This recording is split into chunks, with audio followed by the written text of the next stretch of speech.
matiz de la vida.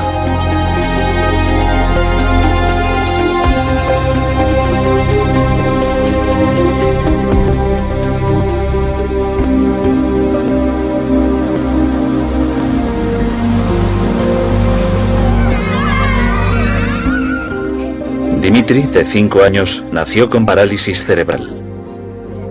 No hay cura médica para esta enfermedad. Cuando nació Dimitri, los médicos nos dijeron que seguramente nunca podría andar, que nunca sería independiente, que al tratarse de una enfermedad crónica, su salud sufriría secuelas de las que no se recuperaría nunca. No probamos otra alternativa. Personalmente solo tenía fe en los métodos estándar, hasta que unas personas en las que confiábamos, porque las conocíamos bien, nos hablaron de Eric. Consideramos la sanación el levantarnos de una silla de ruedas, recobrar la vista, recobrar el oído, que desaparezca un cáncer, todo eso. Y estas cosas suceden. En principio, la idea era tan solo asistir a un seminario que nos enseñaría el modo de ayudar a Dimitri en la familia. Los padres de este niño aparecieron y me preguntaron si haría una sesión de sanación después de la presentación. Les dije, bien, están cerrando la sala, pero déjenme acabar de firmar estos libros y les pediremos que nos dejen la sala durante un rato más. ¿Qué ocurre? Y me explicaron que él tenía parálisis cerebral. Después de que acabara el seminario, se vieron por primera vez, durante muy poco rato, unos 10 o 15 minutos. En la parálisis cerebral se da algo muy común, y es que los pies, en vez de poderlos poner planos en el suelo, el talón se levanta. Así que su talón no tocaba el suelo, ya tenía programada la operación. Tenía que llevar aparatos. Para poder levantarse tenía que agarrarse a los muebles o a la ropa de alguien. Para poder bajar escaleras tenía que sentarse en los escalones y bajar los peldaños uno a uno. Y para subir debía hacerlo a 4 patas. Fuimos al escenario con Dimitri, le subimos a una cama que había allí y le dijimos que estuviera tranquilo y que colaborara con Eric, que no iba a pasar nada que le incomodara.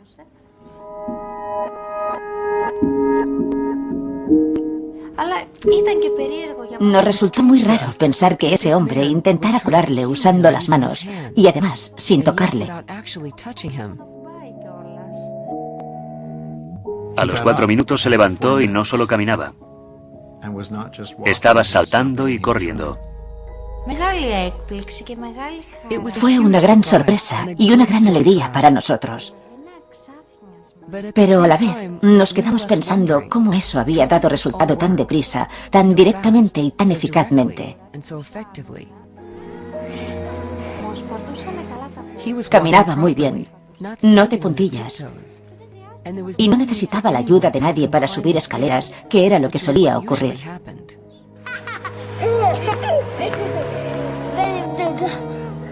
Otros niños suben escaleras todos los días sin problema. Pero Dimitri no podía hacer eso. De modo que conseguir esas cosas era muy importante para él. Me lo volvieron a traer para otra sesión. Tenía una de las manos cerradas. Yo no lo sabía. Me miró y en griego me dijo, mira, puedo abrir la mano. Estaba perfecta. Me dijo, ya no me duele. Dijo, mira, puedo coger un vaso y beber yo solo.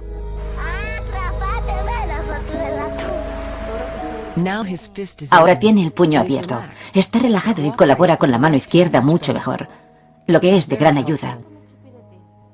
Ya no tiene el puño cerrado, eso le incomodaba mucho. Y cuando quiere darnos un abrazo, antes solo lo hacía con un brazo. Ahora nos da un abrazo de verdad y dice, mirad, puedo hacerlo, ya soy mayor.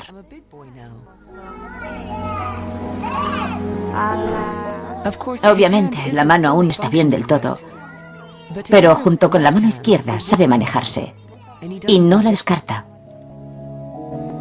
Tal vez el aspecto más fascinante de la sanación reconectiva sea que se puede aprender. No me podía creer que esto fuera algo que se pudiera aprender. Creía que era algo que solo podía hacer Eric. No pensaba que yo también pudiera adquirir esa habilidad y ayudarte a ti, a mi vecino, a mi amigo. Pero en el transcurso del programa, enseguida constatamos con nuestros propios ojos que sí se puede aprender para ayudar a otros. Si ves el ejemplo en carne y hueso delante de ti, como nosotros vemos a nuestro hijo, entonces creo que sí, lo crees.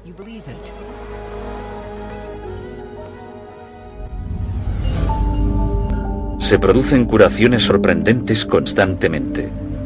Aún así, la medicina alopática tradicional no tiene un modelo o explicación del por qué se dan estas curaciones. No comprendemos cómo incluso la cosa más sencilla, como la curación de una herida, que es lo más habitual que cualquier niño ha experimentado, no logramos entender del todo cómo ocurre eso. La respuesta puede encontrarse en el profundo cambio que está experimentando nuestra concepción de nuestro universo. Prácticamente todas las culturas ancestrales y las culturas indígenas han considerado el universo como una unidad, como un círculo, y el hombre como centro de él. Pero fueron los descubrimientos de Isaac Newton y de René Descartes los que desmontaron la estructura de nuestro universo y crearon este modelo de maquinaria de relojería en el que la mente está separada del cuerpo y en el que estamos separados unos de otros. Y esa idea de la separación es la base del pensamiento occidental. Ahora bien, Newton describió un universo sin anomalías de cosas separadas que operan en el espacio y el tiempo según leyes fijas.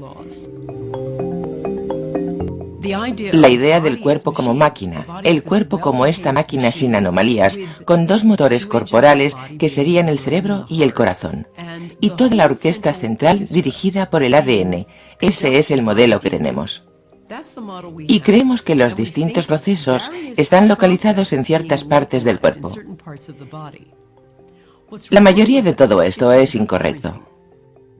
El cuerpo está totalmente descentralizado. No hay un cerebro central en sí. El cerebro sería algo así como el receptor de una antena. Sería más bien un transductor de información, un receptor y un transmisor de información, pero no el almacén central de esa información. En nuestro mundo convencional de bioquímica y biología celular, nos centramos en una creencia newtoniana del mundo material. A lo largo de la historia de la ciencia, nos centramos en la realidad mecánica y hemos descartado el concepto de energía y de campos como información y biología. Esa es la perspectiva newtoniana que afirma, centrémonos en la materia, no prestemos atención a todo lo demás. Pero ahora nos estamos dando cuenta que la mente es un campo energético de pensamiento, que se puede leer con cables de electroencefalograma en el cerebro, o con un nuevo método aún más interesante llamado magnetoencefalograma, MEG. Mientras que con el electroencefalograma colocas cables en la piel y se lee la actividad cerebral, el magnetoencefalograma es una sonda en el exterior de la cabeza y lee los campos de actividad neuronal sin ni siquiera tocar el cuerpo. Así que básicamente indica que cuando estamos procesando con el cerebro, emitimos campos. De 1875 a 1920 hubo un gran avance en la bioquímica. Y fue entonces cuando se pensó que, como somos una máquina química, la solución es darle al cuerpo las sustancias químicas adecuadas y te mejorarás. Hasta cierto punto eso es cierto, pero al parecer esto no se puede aplicar a las enfermedades crónicas, es cierto a corto plazo. Por entonces se produjo una importante escisión intelectual en la física, porque el antiguo mundo newtoniano, el universo reloj, se estaba reforzando. Y unos cuantos excéntricos en Dinamarca, Alemania y en menor medida en Inglaterra desarrollaron la física cuántica y afirmaron que no funciona del modo que se decía que funciona. La cosa no es así. Y se encontraron muchas anomalías en la física que no podían explicarse. Y el resultado de esto fue que la idea antigua de un universo mecánico, donde todo ocurre por una razón concreta, debía descartarse. La física cuántica cambió nuestra percepción de la realidad hace más de 80 años. Sorprendentemente, este nuevo punto de vista aún ha de incorporarse en nuestro modelo de biología actual. El principal problema con el modelo biológico actual es que es reduccionista y mecanicista.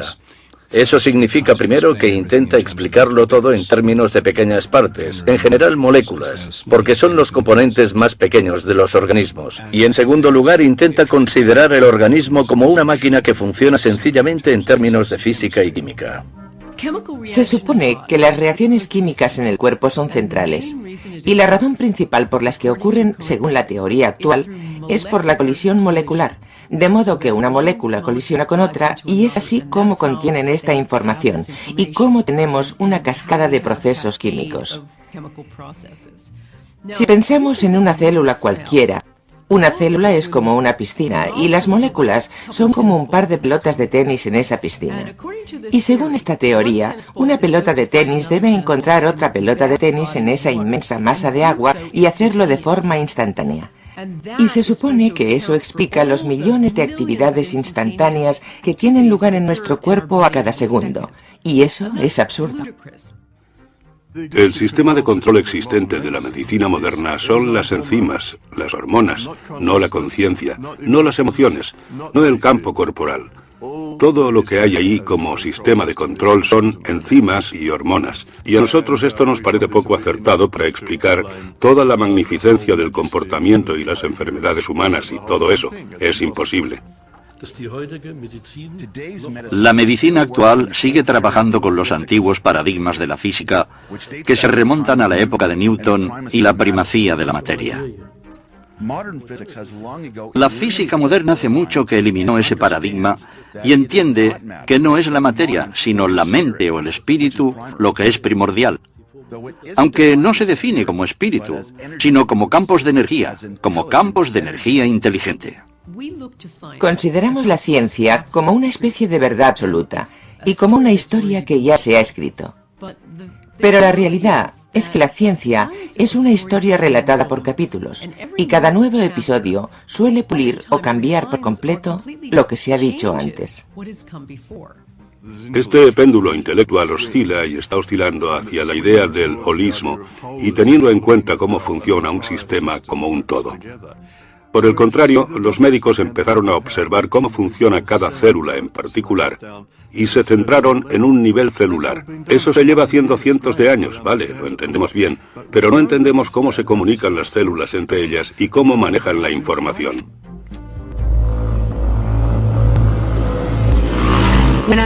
Cuando tenía 15 años tuve un accidente de moto muy grave.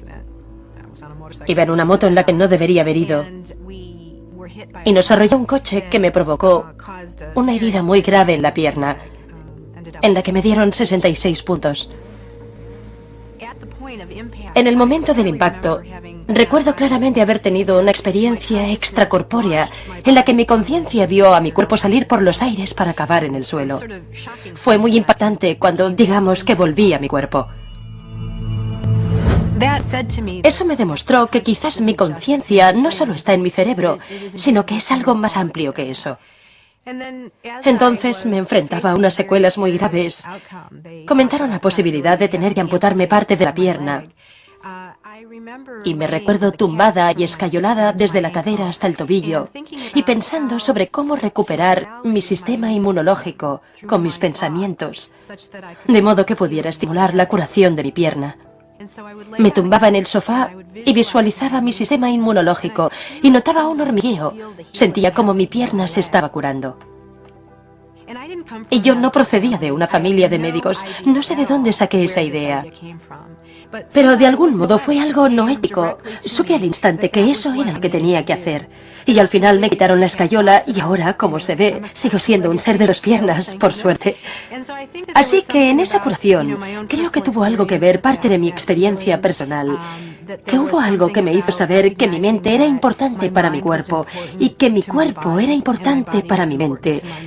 Algo que sabía intuitivamente. Mente, intención, creencia. ¿Pueden influir estos factores en la curación? Si crees que tienes una enfermedad incurable, si tú mismo lo crees, tienes razón. Si crees que tu problema se puede curar, entonces también tienes razón. Todo depende de tu intención. Cuando pensamos en la intención, nos preguntamos qué es y qué papel desempeña la intención en la curación. La intención desempeña un papel cuando pensamos en cómo nuestros pensamientos, nuestras emociones y nuestras cogniciones influyen en nuestro sistema inmunológico y en nuestro sistema endocrino. Y sabemos que esto es así. Sabemos que las personas que sufren de mucho estrés, por ejemplo, tienen una capacidad menor para que sus sistemas inmunológicos funcionen bien. En los laboratorios se ha descubierto en los últimos 15 o 20 años, por ejemplo, que la intención tiene efectos físicos. Por ejemplo, hace poco llevamos a cabo un estudio en el que reunimos parejas, uno de cuyos miembros tenía cáncer. Y cogimos a la pareja del paciente que tenía cáncer y le formamos en lo que denominamos programa de intención compasiva. Se les invitó a participar en un programa de formación. Gran parte tenía que ver con la meditación, con la apertura del corazón, con las energías sutiles. Y asistieron a este programa de formación y les pedimos que se fueran a casa y siguieran practicando esta intervención durante 8 semanas. Los volvimos a convocar y los metimos en nuestro laboratorio. Controlábamos al paciente en una cámara. Le metimos en una cámara de 900 kilos protegida electromagnéticamente para que no hubiera campos electromagnéticos ni para que la pareja del paciente de cáncer hablara con él por radio o por el móvil y le dijera: vale, ahora respira profundamente. Así descartamos cualquiera de estas explicaciones convencionales. Mientras tanto, la pareja, que había asistido al programa de formación, se sentaba en otra sala y observaba la imagen de su amado por una pantalla de televisión por circuito cerrado. Y entonces, aleatoriamente durante la sesión, se les pedía que enviaran intenciones amorosas y compasivas al paciente. El objetivo era ver si podíamos hallar correlaciones entre la intención de esa persona y la actividad fisiológica de la otra. Lo que descubrimos es que había una correlación significativa en la actividad fisiológica de esa persona y la actividad fisiológica de la otra. Y esto sugiere que hay algún medio por el que la información se transfiere que no se puede explicar con el modelo convencional newtoniano de causa y efecto. El compañero del paciente de cáncer no entraba y le susurraba al paciente al oído: ahora tranquilo. Era más bien al contrario, estaban separados y no había forma de que esas dos personas supieran cuándo estaba teniendo lugar ese tipo de interacción, pero aún así sucedió. Enviar una intención de que estoy mejor, enviar información convincente de que estoy mejor, es enviar información al cuerpo para que se corrija. Porque, como decimos, un pensamiento también es energía física. Y también envía información al cuerpo. Está perfectamente demostrado que nuestro sistema de creencias afecta a cómo nos comportamos y a cómo actuamos. Y también afecta a nuestra forma de vida. Así que si no creemos que podemos ayudarnos a nosotros mismos, seguramente no podremos. Si no creemos que la información positiva es útil para nuestra salud y bienestar, entonces seguramente no lo será. Nuestros pensamientos crean nuestro cuerpo momento a momento. Cuando tenemos pensamientos positivos, liberamos ciertas sustancias químicas en el cuerpo. Cuando tenemos pensamientos negativos, liberamos sustancias químicas negativas en el cuerpo. Y estas tienen un profundo efecto en cómo se comportan las células y en cómo se está usando la nutrición. Para mí está claro, al ser osteópata, que el estrés que las personas albergan en su cuerpo tiene distintos patrones según cómo estén pensando. Tal vez el aspecto más esencial de la curación sea creer en la modalidad que usamos y ser positivos de algún modo. Se ha comprobado que creer en un sistema de medicina es crucial para que sea eficaz. Yo le decía a gente que tenía cáncer, tras investigar sobre las limitaciones de cosas como la quimioterapia: no hagáis quimioterapia, solo funciona el 9% de las veces. Ya no hago eso. Y el por qué no lo hago es que considero que la propia creencia es la medicina más poderosa del cuerpo. Y si crees que algo va a funcionar, sea lo que sea, te funcionará. Hubo un estudio en Houston sobre algunos pacientes que iban a operarse de la rodilla por artritis. La mitad sí que se sometió a una operación para que le solucionaran la artritis. A la otra mitad se le sometió a una operación falsa. Sencillamente les abrieron la rodilla y luego la cerraron sin hacer nada. Después de 3 años de seguimiento, descubrieron que ambos grupos de pacientes afirmaban no tener dolor. Así que los pacientes a los que no se les había hecho nada también decían no tener dolor. Su artritis había desaparecido. Ha habido otros estudios para comprobar si hay alguna diferencia entre ir al gimnasio y pensar que vas al gimnasio. Y en este estudio seleccionaron a un grupo de personas y a la mitad la enviaron al gimnasio a trabajar sus bíceps y a la otra mitad la dejaron sentarse en el sofá y pensar en que iban al gimnasio y que desarrollaban sus bíceps. Y aún así, afirmaron que esto tuvo un gran efecto en el grupo que se limitó a sentarse en un sillón. Los sedentarios desarrollaron los bíceps, así que el cuerpo no puede distinguir entre la acción y el pensamiento. Y esto se ve clarísimamente con el efecto placebo. La medicina occidental tradicional suele atribuir la curación espontánea o milagrosa al efecto placebo. Pero, ¿qué es exactamente el efecto placebo? El efecto placebo consiste en que una creencia que tiene una persona puede invalidar su biología. Es tan profundamente importante que la ciencia ha reconocido que al menos 1/3 de todas las curaciones, incluidas las de con fármacos y cirugía y otras intervenciones alopáticas, 1/3 de todas las curaciones no tiene nada que ver con el procedimiento, sino con el efecto placebo. Si una persona cree que el procedimiento la va a curar, se cura pese al hecho de que quizás la pastilla era una pastilla placebo o la operación era una farsa y no era real. Y esto es tan importante porque está claro que 1/3 de todas las curaciones ocurren sin que nadie haga nada salvo tener un pensamiento positivo. Y lo que me interesa como biólogo y antiguo catedrático en una facultad de medicina es cómo podemos hablar del efecto placebo durante unos 15 minutos en un curso de farmacología y luego ignorar totalmente la relevancia de los pensamientos y de los procesos mentales en la biología durante el resto del curso de medicina. De modo que nuestros médicos no están usando el efecto placebo de forma eficaz, ni siquiera están estudiando el efecto placebo, y ahora mismo podrían reducirse los gastos sanitarios a 1/3 con solo usar el efecto placebo. Es hora de que empecemos a cambiar de óptica y de que nos centremos de verdad en cuál es la naturaleza del placebo.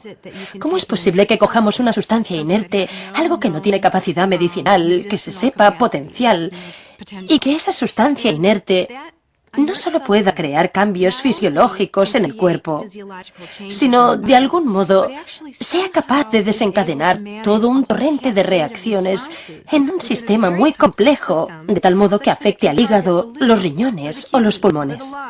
Ese es un gran misterio y no lo entendemos, y debe hacerse mucho más al respecto. Diría que lo que la medicina llama efecto placebo es sin duda un efecto que se crea a través de campos de energía. Como solemos decir, si se cree en eso, entonces funciona. Eso es cierto, pero no pensamos en cómo hacemos eso a diario. Si, por ejemplo, queremos ver la RTL, una cadena de televisión alemana, entonces apretamos el botón de la RTL, que implica que nos alineamos con la frecuencia en la que la RTL se puede recibir. La RTL siempre está presente, pero si no nos centramos en ella, entonces no la recibiremos. Así que cuando quiero ver la RTL, debo centrarme en ella, debo buscarla. Y con esto es lo mismo. Cuando me centro en algo con mi mente, la información sigue a esa atención. El efecto placebo es otra forma de hablar de la capacidad de autocuración del cuerpo. Y todo aquello que libere más de eso será un sistema mejor. Yo estaba desesperada por tener hijos. Ese fue uno de los motivos por los que me divorcié. Yo quería hijos, mi marido no quería. Así que me mudé a Londres pensando que me costaría un máximo de 2 años encontrar una nueva pareja y estabilizarme. Y me iría a vivir al campo con el cupo de 2,5 hijos que me correspondía y sería feliz. Ese era mi plan. Se me daba muy bien hacer planes. Ahí estaba yo, tenía mi consulta de osteópata, tenía clientes. Y estaba estresada, frustrada, deprimida. Llevaba años teniendo jaquecas. Quizás durante unos 10 años había tenido unos dolores de cabeza espantosos e iban cada vez a peor. A veces me duraban 5 días. Tenía una visita rutinaria con mi médico y este descubrió que mis niveles de hormonas estaban muy alterados e inmediatamente sospechó que tenía un tumor. Así que me mandaron a hacerme un escáner cerebral y me diagnosticaron un prolactinoma. Fue un shock tremendo, tremendo, de repente, y al principio pensé, qué injusto. Fui a la biblioteca médica y empecé a informarme cuanto pude sobre este tumor. Y cuando descubrí que provocaba esterilidad pensé, esto es tan irónico. Todas las células de mi cuerpo decían, quiero hijos. Y de algún modo yo había creado un tumor que me impedía tener hijos. Debía de haber algún motivo para ello. Debía de haberlo. Era demasiada coincidencia, pensé. Me entró mucha curiosidad. Gracias a mi formación en medicina alternativa, decidí tratarlo con métodos alternativos en vez de recurrir a los fármacos ortodoxos o a la cirugía. Ariel decidió usar la programación neurolingüística o PNL para tratar su tumor. Me dediqué a profundizar mucho en la PNL. Hice el nivel de maestría. Llegué a mi casa y me sentía completamente inspirada respecto a lo que podía hacer. Empecé a entender de veras en qué consistía la PNL. La PNL es una forma de psicología práctica que empieza desde donde estás ahora y tiene en cuenta dónde quieres estar y descubre qué obstáculos hay. Si tienes jaqueca durante 5 días, como yo, y quieres llegar al final sin tener un tumor, el viaje para ir del punto 1 al punto final es lo que se empieza a explorar con la PNL. Ariel hizo algunos descubrimientos muy interesantes cuando empezó a trabajar con la PNL.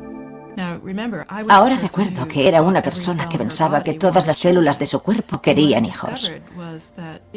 Y lo que descubrí fue que en el fondo, remontándome a mi primerísima infancia, sentía tanta aversión a cómo había sido mi familia, que lo último que deseaba en el mundo era ser madre. Y esto me sorprendió sobremanera. Yo había creído desear una cosa y en realidad una parte inconsciente de mí iba en una dirección completamente opuesta. Y cuando comprendí los motivos por los que no quería hijos y en qué se basaba eso, pude librarme de ello y permitir que todo fuera como debía ser. Y al menos entendí por qué me había creado una vida que seguía ese camino. Un día me oí a mí misma gritándome dentro de mi cabeza, y esa vocecita decía, estoy tan harta de esto, solo quiero librarme de esta pesadilla, quiero librarme de este tumor. Y me quedé paralizada mientras escuchaba esa voz dentro de mi cabeza y pensé, hay mucha ira ahí, mucha frustración, me estoy autoagrediendo. Si estoy atacando a mi tumor pensando que quiero librarme de él, eso es algo homicida. Eso no puede curar. Y nunca había visto la curación de ese modo. Y me di cuenta de que todos mis pensamientos consistían en hacerlo desaparecer. Eso es un conflicto interno enorme. Y decidí analizarlo más detenidamente. Y pensé, vale, ¿qué sería lo contrario? Ha de ser la aceptación. Me dije a mí misma, bueno, ¿qué pasaría si aceptara este tumor? Y esto ocurrió varios años después, pero fue sin duda un punto de inflexión para mi curación cuando me di cuenta de que mi tumor me había conducido a un viaje que yo nunca había planeado. Me había enseñado cosas que nunca me planteé aprender. Había cambiado mi profesión, había cambiado mi perspectiva, había aprendido muchas cosas sobre mí y sobre otros. Entendí cosas que nunca había entendido. Había conocido gente estupenda, maravillosa de todo el mundo.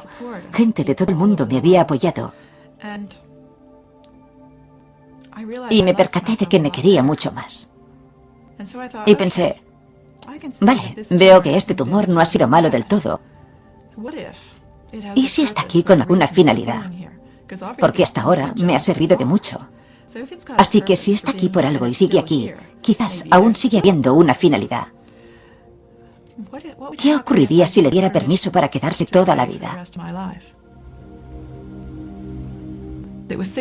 6 meses después de darme cuenta de esto y haber llegado al punto de aceptar la presencia de mi tumor, me hicieron unos análisis de sangre y fui a ver a mi especialista. Y para mi sorpresa, mis niveles de hormonas eran totalmente normales. Y cuando mi médico los vio, me dijo, vaya, esto es increíble. Yo pensé que habían cometido algún error, que los resultados del análisis no estaban bien o algo así. Le dije, ha pasado mucho tiempo, ahora soy mayor, quizás mis hormonas han cambiado. Y él exclamó, no, eso no puede ser. Dijo, esto solo puede significar una cosa, tu tumor ha desaparecido. Y dijo, tienes un gran mérito. No sé qué has hecho, no sé qué has estado haciendo, pero debo decirte que llevo visitándote 10 años y no eres la misma persona que eras hace 10 años. Eres completamente diferente.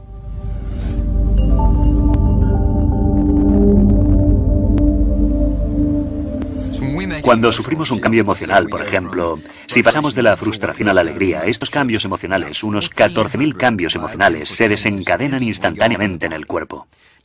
Si pensamos en el transcurso de un día, todas las emociones que sentimos, los altibajos, la multitud de tesituras emocionales que tienen lugar a través de nuestras percepciones durante un día, comprobamos que las emociones crean montones de cambios en nuestra fisiología. De modo que tiene mucho sentido empezar a prestar atención a la dieta emocional, además de la dieta física. Esa es una de las claves para tener mejor salud y, sin duda, para ralentizar el proceso de envejecimiento. Las emociones negativas intensas solo nos degeneran. Los estados emocionales positivos nos regeneran. Es algo matemático. Sintamos más amor, más comprensión, más agradecimiento y nuestra salud tendrá más ocasión de mejorar y seguir así.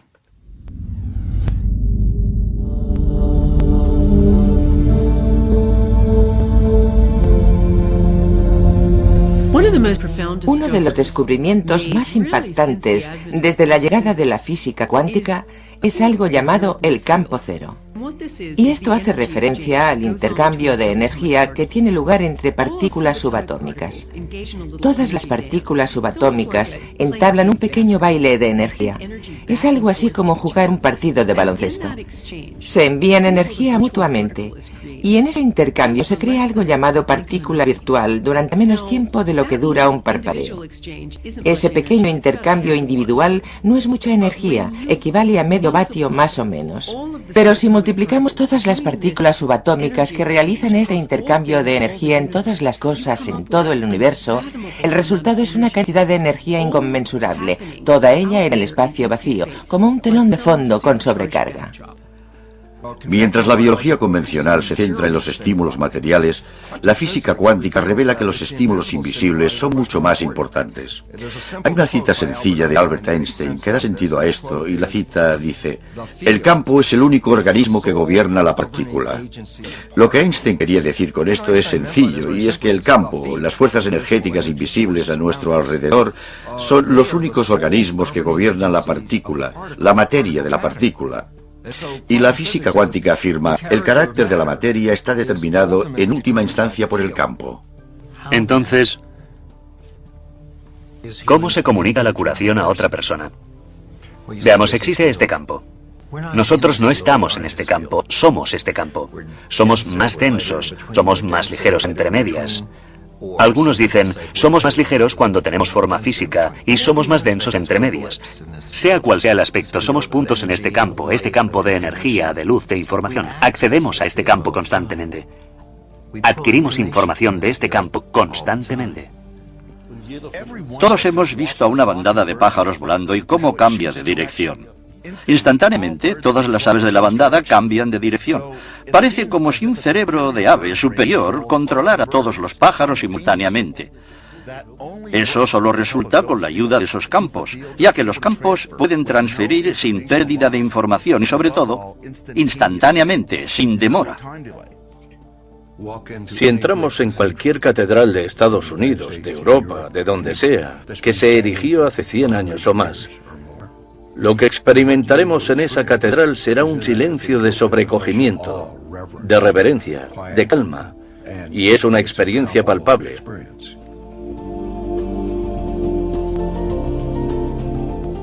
¿Por qué esto es así? Es así, porque durante cientos de años, la gente que ha entrado en esa catedral lo ha hecho con su mejor disposición, ha ido a rendir culto, y en ese estado mental en el que las emisiones cuánticas del cuerpo y cerebro se emiten allí, esa catedral las absorbe, y en siglos posteriores retroalimentan a los feligreses que entran allí. Y por eso sienten ese silencio, ese sobrecogimiento y veneración. Todos formamos parte de ese campo de energía gigante, ese campo cero. Todos estamos conectados y estamos conectados más allá de los confines más lejanos del cosmos.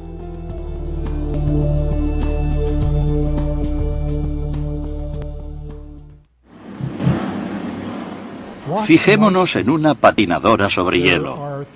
Hay cosas que hace que son inexplicables en términos de impulsos nerviosos.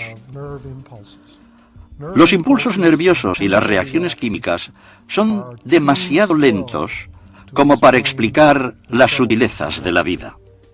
Incluso ahora mismo, si miramos los libros de texto de psicología, medicina o biología, e intentamos averiguar cómo funciona el sistema nervioso, nos enfrentamos a la discontinuidad del sistema.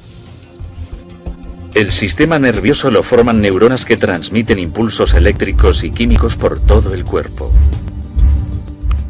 Si medimos los impulsos del sistema nervioso, veremos que algunos van a 320 kilómetros por hora, mientras que otros van a 3 kilómetros por hora. Y creo que esos son los reflejos del dolor, que son muy lentos. Como el cerebro o cualquier otra parte del cuerpo pueden coordinar el sistema nervioso y todos los movimientos. Cuando esos impulsos están viajando a velocidades tan diferentes, es un problema imposible. Si eres bailarín, por ejemplo, te mueves en 3 dimensiones y te mueves en el tiempo. ¿Cómo es posible que una persona coordine todos esos pasos de baile? Es una incógnita. Esto parece imposible con el modelo contemporáneo del sistema nervioso.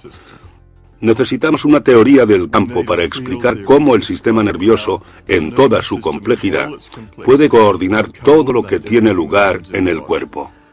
Ahora sabemos, al estudiar la actividad del sistema nervioso, que el cerebro puede empezar a lanzar impulsos sincrónicos en diferentes zonas del cerebro prácticamente al instante.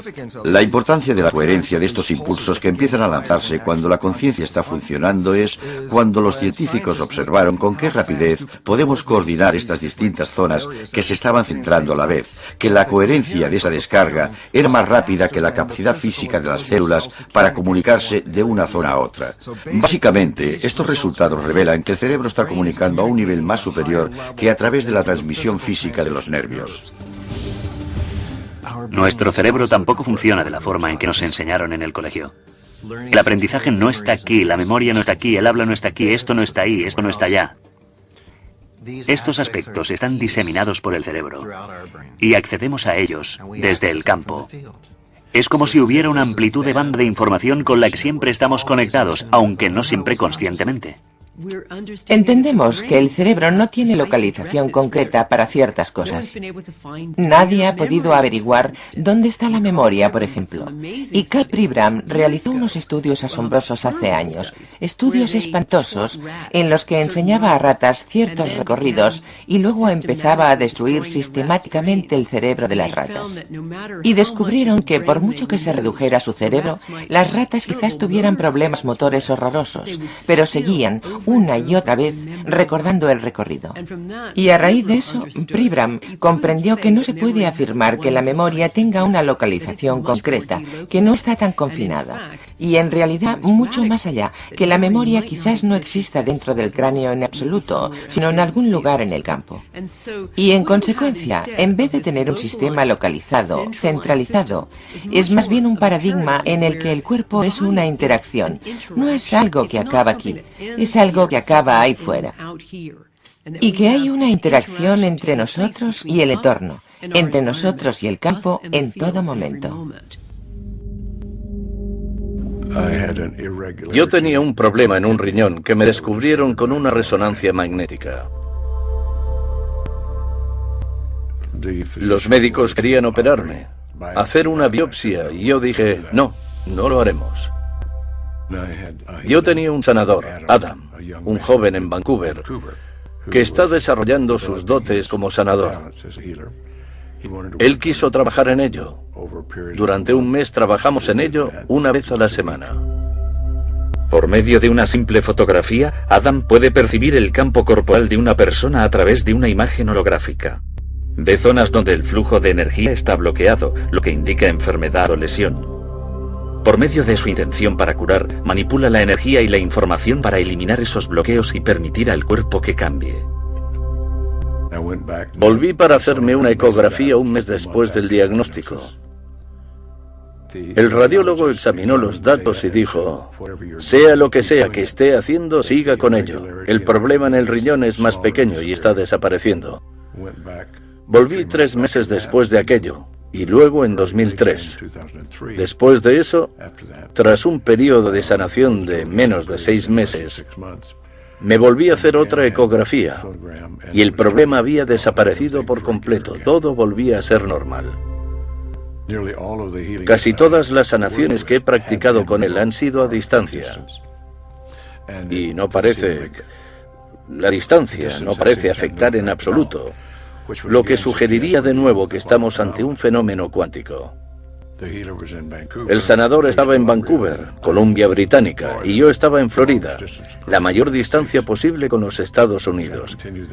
Y seguí experimentando con diversos modelos de sanación para diferentes cosas con distintas personas. Pero el mecanismo es siempre el mismo. Hay información que se transfiere, y también parece haber una transferencia de energía que es palpable. Parece ser que nuestro cuerpo está conectado con el campo. Pero ¿cuál es el mecanismo para esta intercomunicación? ¿Cómo puede darse esta conexión? Una posible respuesta: el biofotón. Los biofotones son emisiones débiles de luz que emanan de las células de todos los seres vivos. Sabemos que enviamos información con emisiones de biofotones porque personas como Fritz Popp han descubierto que enviamos pequeñas corrientes de luz. Empezamos a buscar esos fotones. Supe desde el principio que no debían de ser de mucha intensidad. Pero estaba claro que esos fotones estaban en todas las células internas. Para detectar los biofotones, el profesor Popp y sus alumnos necesitaban un fotomultiplicador que fuera tan sensible como para ver una vela a 20 kilómetros de distancia. Cuando un organismo vivo se coloca delante de un detector de fotones, la luz emitida por las células se puede observar. Empezamos con plántulas de pepino y después con otras. Y todos los sistemas vivos que colocábamos en ese instrumento mostraban una emisión muy débil de fotones. El profesor Popp sugiere que estas emisiones de biofotones pueden estar controlando nuestro metabolismo corporal. Las moléculas no pueden regularse a sí mismas. Deben de tener un campo. Así que los fotones deberían ser los portadores de la información, lo que es necesario para regular el metabolismo. Estos biofotones crean una red dinámica y coherente de luz dentro de nuestro cuerpo. Nuestro cuerpo está constantemente emitiendo luz en forma de biofotones. ¿Son estos biofotones el mecanismo de control del cuerpo? ¿Acaso no es esa la función de nuestro ADN, nuestros genes? Los genes no controlan nuestra biología. Cuando encontramos enfermedades recurrentes en una familia, como el cáncer, enseguida estudiamos el historial genealógico y señalamos a todos los receptores de este cáncer en la familia. Y al instante decimos, mirad, la genética, esto es común en la familia, así que debe de haber genes cancerígenos. Lo que no se ha tenido en cuenta es un estudio muy interesante que revela que cuando los hijos son adoptados en una familia que tiene cáncer, los hijos adoptados desarrollarán el cáncer con la misma propensión que un hijo biológico en esa familia. Pero lo interesante es que el niño procede de una genética completamente diferente, que ni siquiera tiene ese cáncer.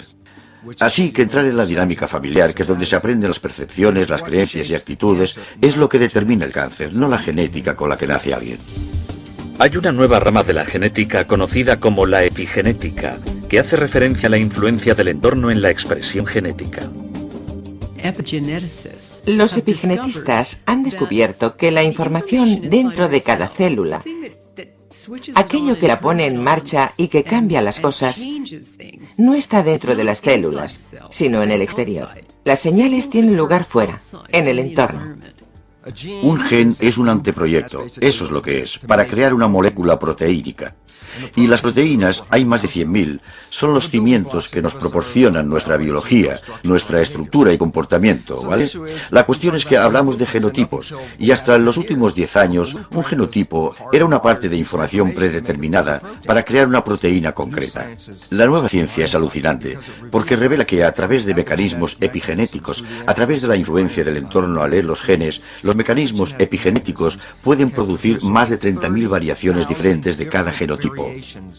Y de repente, cuando empiezas a reconocer eso, te das cuenta de que tenemos potenciales completamente ilimitados. Y esto es un gran cambio de una creencia de que los genes eran deterministas. Ahora los genes son posibilidades. Si solo consideramos el nivel molecular, el proyecto del genoma humano ha revelado que tenemos unos 25.000 genes, muchos menos de los que en principio se esperaban. El proyecto del genoma del chimpancé ha secuenciado el genoma del chimpancé, y su genoma es prácticamente igual al nuestro. Tiene el mismo tipo de proteínas, el mismo tipo de genes, apenas se distingue la diferencia. Aún así hay una diferencia clara, y si no se puede explicar mediante los genes, ¿mediante qué se puede explicar?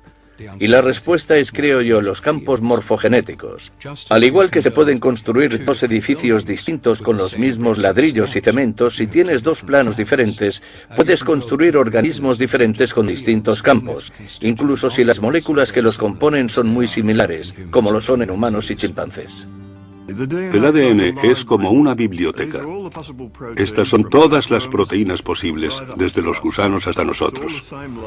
Es la misma biblioteca, pero debes saber qué libro sacar de la biblioteca. Este es el gran problema de la genética. Tratar de explicar cómo el cuerpo sabe qué libro sacar de la biblioteca genética. Y creemos que el campo corporal es el que decide qué información se extrae del ADN.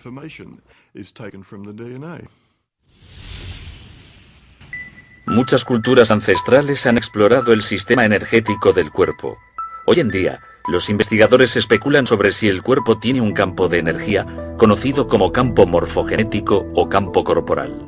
Hay una jerarquía de campos que organizan nuestro cuerpo. Está el campo de todo el cuerpo, están los campos de los órganos y luego los campos de los tejidos y los campos de las células dentro de estos. Los campos de nuestro propio cuerpo están dentro y alrededor del cuerpo. Hay un campo global y luego están los campos subsidiarios, campos modulares para los brazos, piernas y los distintos órganos.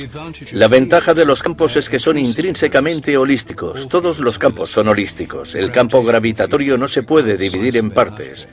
Si cortamos un platelminto en 10 partes diferentes, cada parte puede dar lugar a un gusano nuevo. ¿Cómo es posible? Si fuera una máquina, eso no pasaría. Si cortas una máquina, lo único que conseguirás será romperla. Pero si cortas un imán, un sistema de campo, entonces por muchos trozos de pequeños imanes que consigas, cada uno tendrá un campo magnético completo. Y fue esta analogía con los campos magnéticos lo que llevó a los biólogos del desarrollo a sugerir la idea de campos morfogenéticos por primera vez. Y esto fue en los años 20. Y este campo ahora es un concepto crucial en la biología del desarrollo. No se pueden entender de verdad cómo los organismos se desarrollan sin él. Todos los humanos iniciamos la vida como una única célula que crece y se divide, y se desarrolla en los diversos órganos y miembros del cuerpo. ¿Cómo saben estas células en qué convertirse? Ha desconcertado a los científicos y derivó en la idea de campos de control en biología. Ya hemos descubierto que hay distintas partes del campo corporal, algunas de las cuales se relacionan con los músculos y el tejido conjuntivo. Otra parte del campo corporal está relacionada con el cerebro y con el sistema nervioso, y otra con el campo mórfico, que conecta con el ADN y la información genética del cuerpo. De modo que coincide con la medicina en muchos puntos. No difiere de la medicina, tan solo va un poco más allá conceptualmente. Estos campos energéticos pueden proporcionar la información necesaria para controlar el cuerpo. ¿Cómo sabe el cuerpo mantener su temperatura a una temperatura concreta? ¿Qué decide o quién decide cuál es la tensión arterial correcta para esa persona? Nadie lo sabe, y lo que afirmamos como idea holística es que el campo corporal decide sintonizar, girar todos los botones. Los campos morfogenéticos, o más en general, campos de información, son sistemas de control por encima del nivel molecular o el nivel bioquímico. Son sistemas que organizan el cuerpo, organizan el organismo en desarrollo. Las plantas también lo tienen, y todos los animales. Y mantienen la forma del cuerpo. Ayudan a los cuerpos a recuperarse de enfermedades o lesiones. Están detrás de una regeneración, por ejemplo. Aún podemos ir más allá y afirmar que el cuerpo humano en realidad es información estructurada. O en otras palabras, que el cuerpo humano es un campo de energía.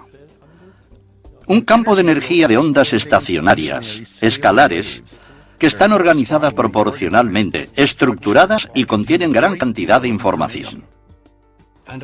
Creo que necesitamos un modelo del cuerpo basado en el campo para poder integrar distintas formas de curación o medicina en una comprensión coherente.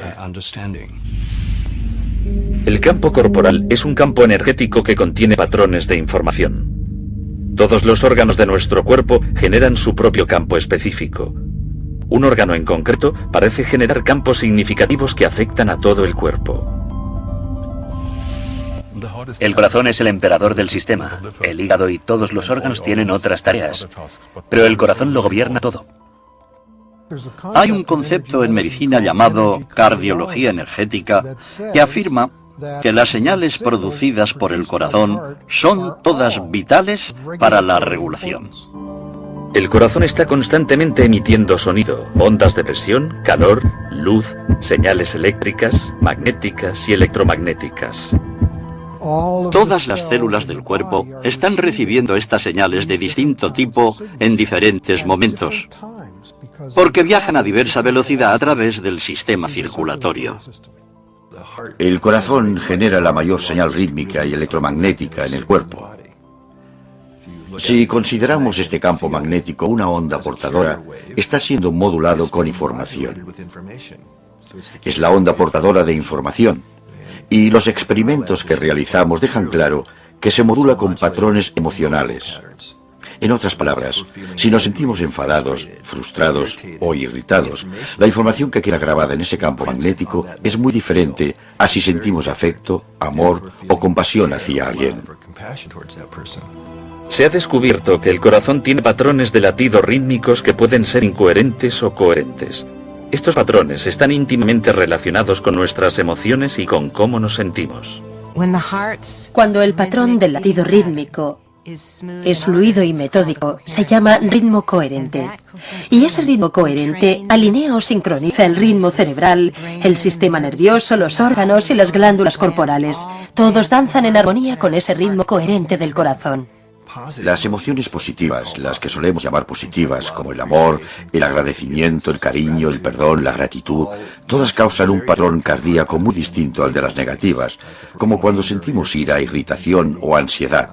Estas crean lo que denominamos ritmos incoherentes o patrones desordenados.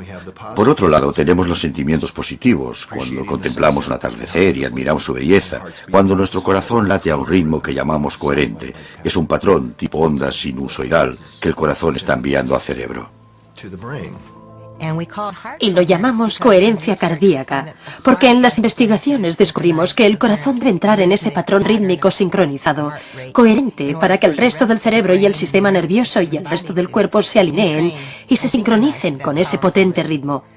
Así que empieza con el corazón. Cuando tomamos el pulso, lo que sentimos es la onda de presión creada por el latido del corazón. No es el flujo sanguíneo, es la onda de presión. Así que cada vez que late el corazón, esta onda de presión va al cerebro y al resto del cuerpo. Y si lo observamos a nivel del cerebro, esa onda de presión sincroniza todas las neuronas. El cerebro tendría problemas si no tuviera esa señal para sincronizarse, para darnos ese efecto de sincronía global. Cuando alguien está en coherencia, notamos cómo irradia su amor o su compasión o su gratitud.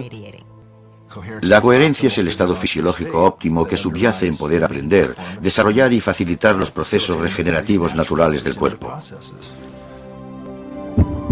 El corazón tiene su propio sistema nervioso intrínseco que puede percibir, sentir, recordar y procesar información, y es independiente del cerebro. Siempre pensamos que el sistema de entrada de información está por completo en el cerebro. Pero ahora estamos descubriendo que el corazón recibe información en primer lugar y luego la transmite al cerebro. Algunos estudios han demostrado que el corazón reacciona más deprisa que el cerebro a estímulos externos. Uno de los estudios más recientes que hicimos en nuestros laboratorios fue el que acabamos titulando La electrofisiología de la intuición. Anteriormente se habían realizado otros estudios que mostraban que el cuerpo reaccionaría de tal modo que prevería un hecho futuro si ese acontecimiento fuera emocionalmente importante y relevante para esa persona. A los participantes se les colocaron sensores para registrar su actividad cerebral, cardíaca y las interacciones cardíaco-cerebrales. La persona se sentaba frente a un ordenador, se apretaba una tecla y luego nosotros registrábamos los datos fisiológicos y de 6 a 8 segundos después se le mostraba una fotografía. La fotografía podría ser de los dos extremos opuestos del espectro emocional. A los participantes se les enseñaron fotografías de víctimas de accidentes de coche, de serpientes atacando y otras imágenes perturbadoras. En el extremo del espectro, las fotos incluían flores o atardeceres. Las fotografías se asignaban aleatoriamente para que las vieran los participantes. La clave aquí está en que el ordenador asignaba la fotografía y qué tipo de fotografía después de que los datos ya se hubieran registrado. Así que era imposible que el investigador supiera de antemano qué fotografía sería. Ni siquiera lo sabía el ordenador. Los resultados fueron sorprendentes. El cuerpo reaccionaba incluso antes de que apareciera la fotografía. Descubrimos no solo que el cuerpo reaccionaba antes del estímulo, antes de ver la fotografía, como si la predijera, sino que era el corazón el que reaccionaba primero. La respuesta del corazón no solo era más rápida, sino que la señal que enviaba al cerebro variaba dependiendo del contenido emocional de la fotografía. Al observar las señales que el corazón enviaba al cerebro, vimos que el corazón mandaba distintos mensajes al cerebro dependiendo de la siguiente foto que fuera a aparecer. Después se veía una reacción cerebral, después una reacción corporal, que era cuando se hacía consciente. Así que el flujo de esta información intuitiva es corazón, cerebro, cuerpo. Después ha de haber una reacción corporal para que seas consciente de ella. Lo que revelan estos experimentos está cambiando nuestra concepción básica de cómo funciona el cuerpo humano. Parece como si el corazón y luego el cerebro tuvieran acceso a un campo de información no limitado por el tiempo y el espacio. Esto hace referencia a la holografía cuántica o física cuántica, y eso ya lo sabíamos. Por fin estamos empezando a hallar el modo de demostrar que si tenemos un sistema energético o electrónico, y que es fundamental, que no está limitado por el tiempo y el espacio. El corazón está conectado a un campo de información e inteligencia que es diferente, pero complementario al campo del cerebro. Está muy claro que estas neuronas en el corazón y el cerebro tienen memoria a corto y largo plazo. Procesan información. Es un cerebro funcional. Otros investigadores especulan sobre si el corazón puede ser el órgano matriz para grabar información en el campo del cuerpo. Hay muchos tejidos neurales en el corazón. Y creemos que el tejido neural está ahí para actuar como impresora para el holograma.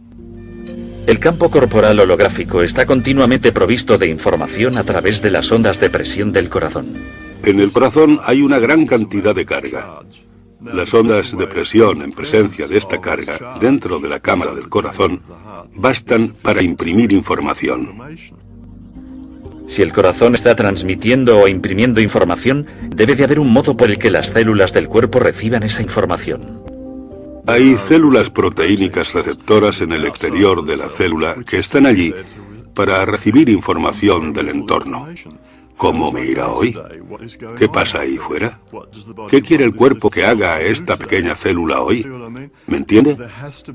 Debe de haber comunicación intercelular, pero debe de haber una fuente para que pueda haber un sistema de control para el cuerpo.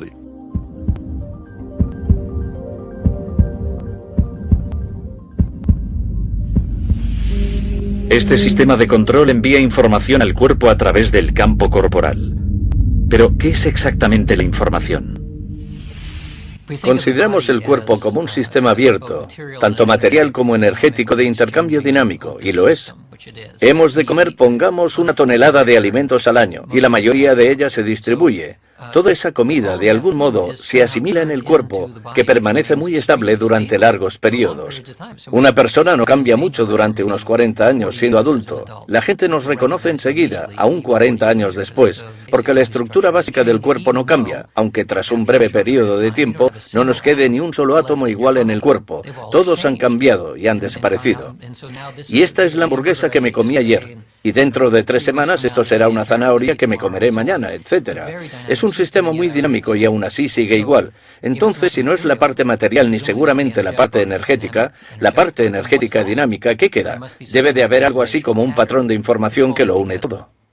Muchos científicos que buscan nuevas alternativas sugieren, y así lo han demostrado, que somos un sistema de información.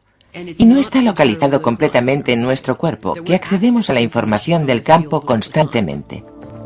El cuerpo parece estar continuamente conectado con información, dentro del mismo y con información del campo. El cuerpo siempre busca sistemas coherentes.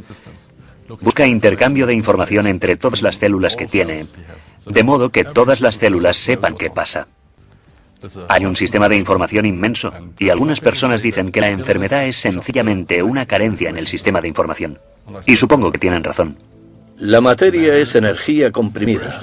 La información son patrones de energía. Hay un flujo de información en nuestro cuerpo que no acabamos de entender del todo, por todo nuestro sistema nervioso y por nuestros tejidos.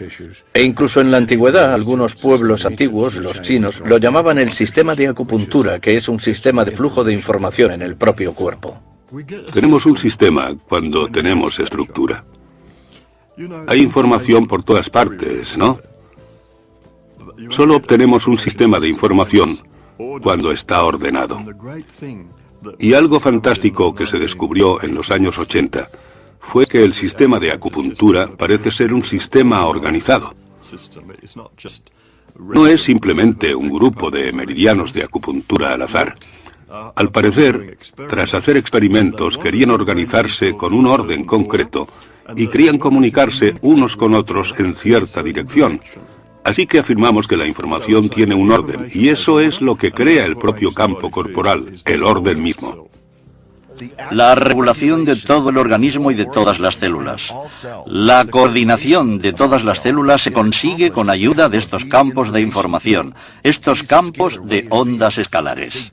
Estos garantizan que todas las células sepan qué están haciendo las otras células en cualquier momento. Y tenemos unos 70 billones de células. Eso es mucha información y solo se puede procesar con la ayuda de los campos estructurados. En última instancia, Einstein y otros más recientemente han afirmado que la energía y la información han de ser intercambiables, ¿vale? La información se convierte en un tipo de energía porque es un orden en el espacio, ¿vale?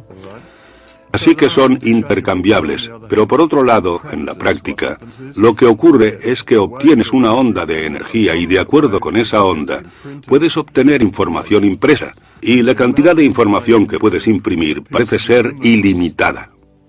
La medicina informacional. La medicina que recoge la información y cambia la información alterada va a ser el futuro de la medicina. Al parecer, el sistema de control del cuerpo no son los genes ni la química, sino la información, que parece estar disponible en el campo corporal. ¿Es posible introducir información nueva en el cuerpo para que influya en la salud? Eso es exactamente lo que varios investigadores están haciendo. Hemos aprendido cómo detener la distorsión de la información que ocurre como resultado de varias enfermedades. Una vez detienes esa distorsión, sorprendentemente, la fisiología empieza a funcionar, la química se recompone. Se podrían contar multitud de historias sobre curaciones. Y esto es así sencillamente porque hemos aprendido a corregir la distorsión de información en el campo corporal. La enfermedad es en cierto modo información desordenada. De manera que si podemos acceder a la información adecuada, corregimos ese desorden. Y eso es lo que varias de estas nuevas modalidades de energía están haciendo. Básicamente están corrigiendo ese lío de información.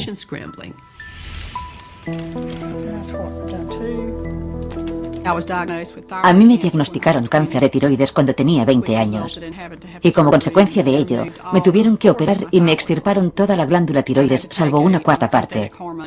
Desde entonces, he tenido que tomarme una hormona sintética para obtener la hormona tiroidea que necesitaba.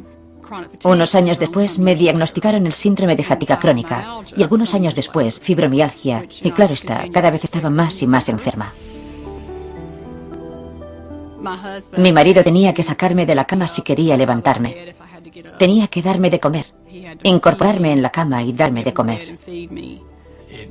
Empeoró hasta el punto de que yo tenía que bañarla y llevarla de la cama hasta el baño y cosas de ese tipo para que pudiera salir adelante en un día cualquiera. No sabían qué hacer con ese tipo de enfermedad. Más o menos me dijeron que debía vivir con ella. Yo no podía ayudarla. Y por muchas cosas que me dijera, lo que le doliera o lo mal que se encontrara o que le pasara, yo no podía ayudarla, ni tampoco nadie más, o eso creíamos. Mi médico al final me dijo, Vanessa, verás, ya no sé qué hacer por ti en este punto. Lo único que puedo hacer es recetarte fármacos para aliviarte un poco. Pero te aconsejaría que fueras a esta nutricionista.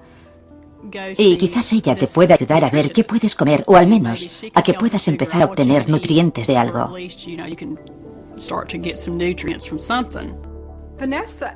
A Vanessa me la derivó su endocrino. La primera vez que vino, era literalmente incapaz de estar un día fuera de la cama. Había perdido una cantidad impresionante de peso. Era alérgica a casi todo. Tenía muchos problemas para encontrar alimentos que pudiera comer. Y por eso me había debilitado tanto. Tenía el interior de la boca lleno de úlceras. En los labios tenía varias llagas, pero no de las que salen cuando estás resfriado. Y tenía el pelo estropajoso y se le caía. Lo primero que hice fue la prueba de nutrienergética. Este sistema está diseñado para determinar las áreas de distorsión en el campo corporal. Al cuerpo se le proporciona información nueva al ingerir gotas en las que se ha grabado un patrón de información. Empecé dándole las dosis que le habría recetado a un niño, porque sus campos de energía eran muy débiles. Así que empezamos con mucha cautela. Una mañana me desperté, tras haberme visitado con Débora durante unos 2 meses, y sentí algo que jamás había sentido. Y supe que esa era la solución. Y me sentí tan bien que me eché a llorar. Me senté en la cama y lloré, y lloré, y lloré. En unos 6 meses, alcanzó un nivel de energía en el que el cuerpo estaba empezando a transmitir mensajes con mayor eficacia. Con cada paso que íbamos dando, ella mostraba cambios sorprendentes en su salud. Desde el punto de vista de un hombre del sur, típico de campo, así me crié yo, al principio me sonaba cosa de magia, ¿sabe? Y tenía mis dudas y me costó aceptarlo un poco, pero ahora veo que es maravilloso. De veras que lo es. Ahora estoy lo bastante sana como para poder volver a llevar una vida que considero normal. Porque ahora puedo limpiar mi propia casa, puedo cocinar, incluso puedo trabajar en el jardín, hasta puedo lavar el coche. Puedo hacer cosas que jamás pensé que podría volver a hacer otra vez. Ha dado un cambio de 180 grados, un cambio total. De veras que sí. Lo cierto es que no sé cómo explicar lo diferente que me siento. Es como si hubiera muerto y hubiera resucitado. Y nunca pensé que volvería a sentirme así otra vez. He recuperado mi vida. He recuperado mi vida y es magnífico.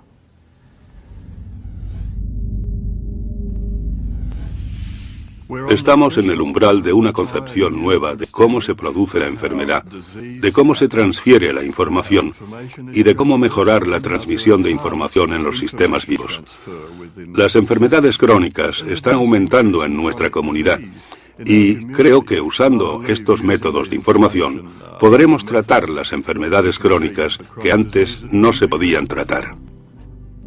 Uno de los ejemplos más destacables de la eficacia y del efecto instantáneo de la medicina informacional lo oí hace poco, y tenía que ver con este sistema llamado terapia del campo del pensamiento, que es una psicología de la energía que teóricamente cura y cambia los pensamientos negativos a nuestro alrededor.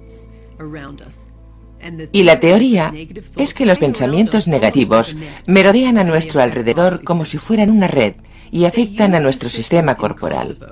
Usan este sistema en Kosovo con supervivientes de la guerra de la antigua Yugoslavia.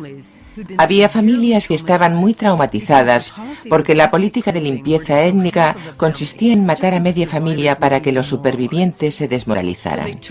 Así que reunieron a un grupo de personas que habían sufrido un síndrome de estrés postraumático grave, que habría necesitado años y años y años de psicólogos y de fármacos y de todos esos métodos convencionales, y las trataron con terapia del campo del pensamiento. Y esas personas, y esto se aplica al 100% de las personas en este estudio, mejoraron prácticamente al instante, hasta el punto de que se reían y hacían bromas. Las curaron por completo de este trauma. Incluso los terapeutas de psicología de la energía se quedaron boquiabiertos ante la eficacia de esta modalidad. Pero esto solo nos muestra un pequeño ejemplo del poder que tiene la información como medicina.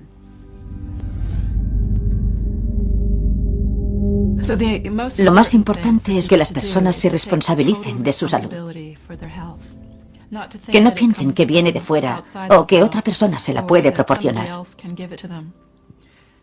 Y al hacerse totalmente responsables, eso puede implicar empezar por elegir qué pensamientos van a tener, para que puedan adquirir un buen estado mental, el estado mental que propiciará la curación. Una de las cosas fundamentales que debemos cambiar en el futuro de la medicina es el centrarnos en el gen como si fuera la solución a todas las enfermedades. Si tenemos en cuenta lo que están descubriendo los epigenetistas, entenderemos que el gen está subordinado a este sistema exterior de información y que hemos de centrar la atención en la información en vez de en los genes, ya que es en lo que hemos de indagar. Tenemos que encontrar sistemas de información que regulen lo que va mal. Creo que no cabe duda de que la asistencia sanitaria a un nivel global está en crisis. Y es una crisis de significado, es una crisis de economía, es una crisis de liderazgo. Y es una crisis de nuestros modelos, de entender lo que promueve o facilita la curación. Hacemos cosas como si estuviéramos en guerra contra el cáncer. Intentamos destruir organismos invasores. Es un modelo bélico de salud y enfermedad y de cómo tratar la enfermedad. Y el cuerpo, en realidad, no quiere pasar por eso. Hemos de aprender de otras culturas, de otras tradiciones, de las observaciones de los distintos tipos de sanadores que ahora están trabajando en nuestra propia cultura. Hemos de sacar provecho de la ciencia moderna y usarla para integrar otras tendencias actuales. Lo que debemos hacer es fomentar una revolución que cambie nuestro modelo orientado en centrarse en la enfermedad a uno centrado en la curación. Y cuando empecemos a hacer esto, estaremos receptivos ante una variedad de factores diferentes que pueden facilitar o mejorar la capacidad de curación natural. Podemos afirmar que la revolución ya ha comenzado. Y no solo lo creo yo. Hay investigadores por todo el mundo que piensan lo mismo y que han estudiado datos que ya podemos incorporar en estas ideas nuevas del campo corporal. Pero ahora creo que contamos con una teoría científica viable para cómo el cuerpo almacena y accede a la información. Así que la revolución médica está en nuestras manos.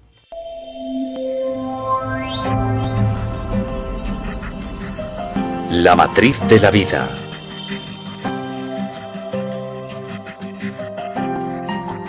Demetrios Abramidis sigue moviéndose con mayor libertad y alegría. Ariel Essex sigue viviendo sin su tumor cerebral.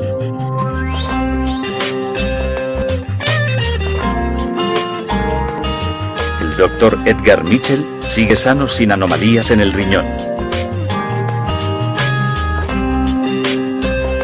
Vanessa Stone sigue viviendo sin los efectos del síndrome de fatiga crónica.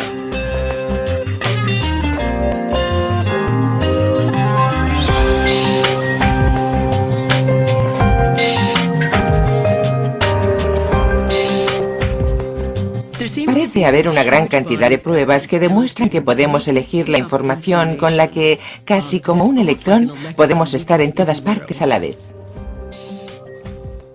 Yo definiría la curación como el aprender a corregir el campo corporal humano para que funcione según el genotipo original.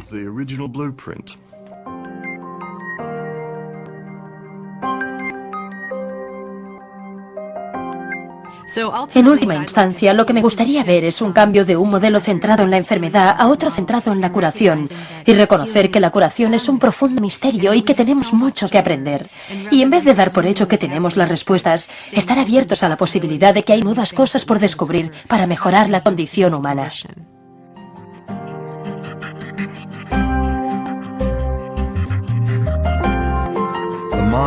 La mente es el modo de funcionar del cerebro que interpreta el entorno y regula la biología. Así que, en vez de estar controlada por los genes, nuestra biología está controlada por nuestra mente. Y cuando entendemos esto y somos conscientes de que podemos cambiar la mente, si lo hacemos, cambiamos nuestra biología y genética. Si alguien está enfermo, no quiere saber si la pastilla X funciona mejor que un placebo en un estudio doble ciego. Lo que quiere saber es cuál es el mejor tratamiento.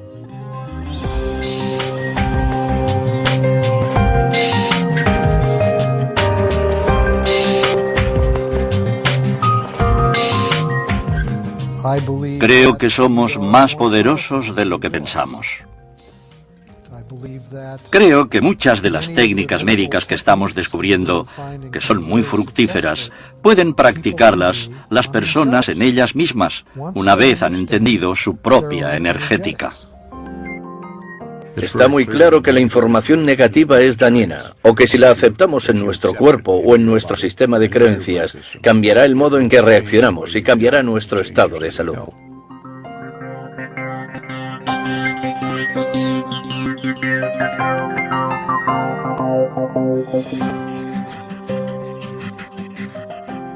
Gracias al trabajo de William Tiller y otros, hemos descubierto que cuando empezamos a trabajar con la sanación reconectiva, se libera gran cantidad de, creo que él la llama energía termodinámica libre, y sabemos que si esto solo fuera energía o solo energía sanadora, en lugar de la reconexión, para que se liberara toda esta cantidad y para que este cambio se diera en la gente, haría falta que la temperatura de la habitación subiera por encima de 300 grados centígrados. Lo que obviamente no ocurre, porque estamos accediendo a algo nuevo y diferente.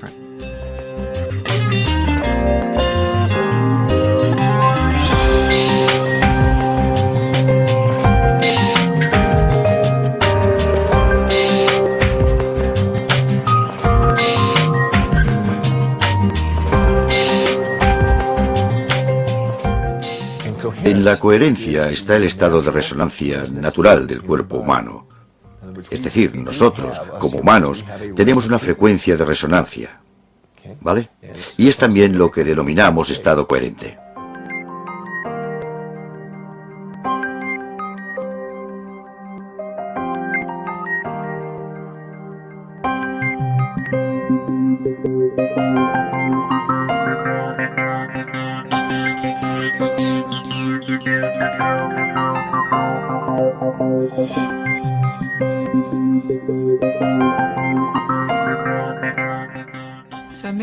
Un milagro empieza con un cambio de pensamiento.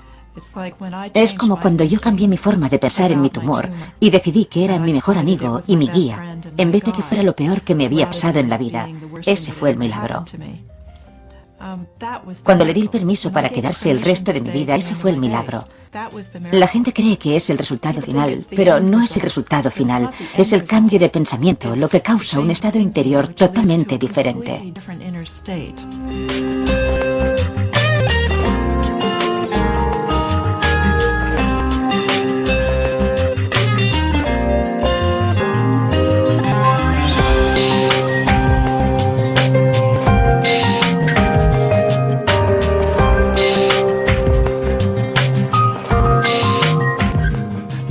Se necesita tanto el deseo de querer curarte como la buena información de un terapeuta, de infocéuticos, de lo que sea. Sí, desde luego, esto debe ir unido, debe encajar.